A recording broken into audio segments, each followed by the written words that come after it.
Well, this June will mark the 15th anniversary of the deadly EF4 tornado that tore through Lake Township.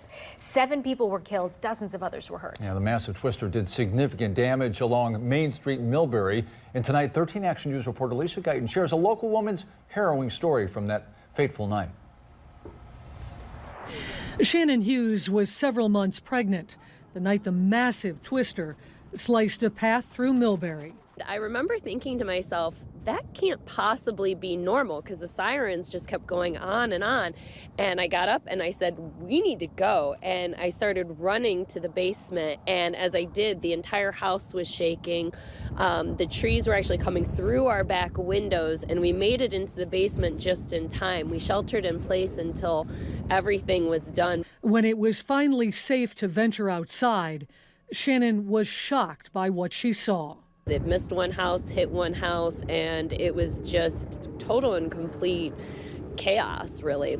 Damage to her home was not as significant as others, but it was enough to force a temporary move. So I ended up spending the majority of my pregnancy in a hotel because our insurance company was great, but they didn't deem it safe for us to go back in for quite some time while they did the remediation and the rebuilding. The tornado also changed the topography of the place she grew up. Homes along her street were leveled, and so was the restaurant where she worked as a teenager. Where we're at right now used to be my first job, so I worked at Salox as a waitress. It clearly no longer is here.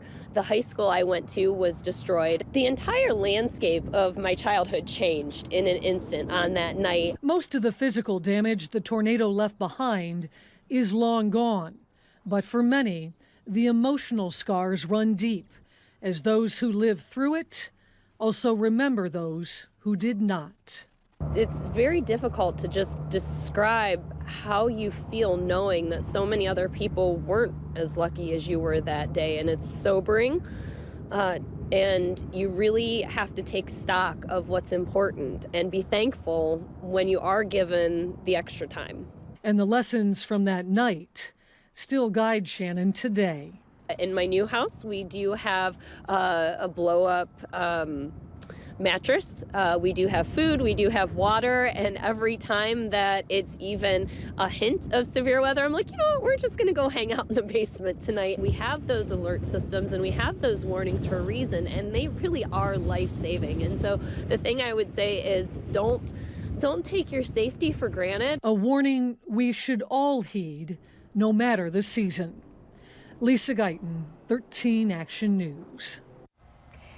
Now, that tornado, which was one of several in our region that night, was on the ground for nearly 10 miles with wind speeds of about 170 miles per hour. And there are several more stories to tell. Plus, learn how to keep you and your loved ones safe by watching 13 First Alert ahead of the storm. That special airs tomorrow night at 7:30 right here on 13 ABC.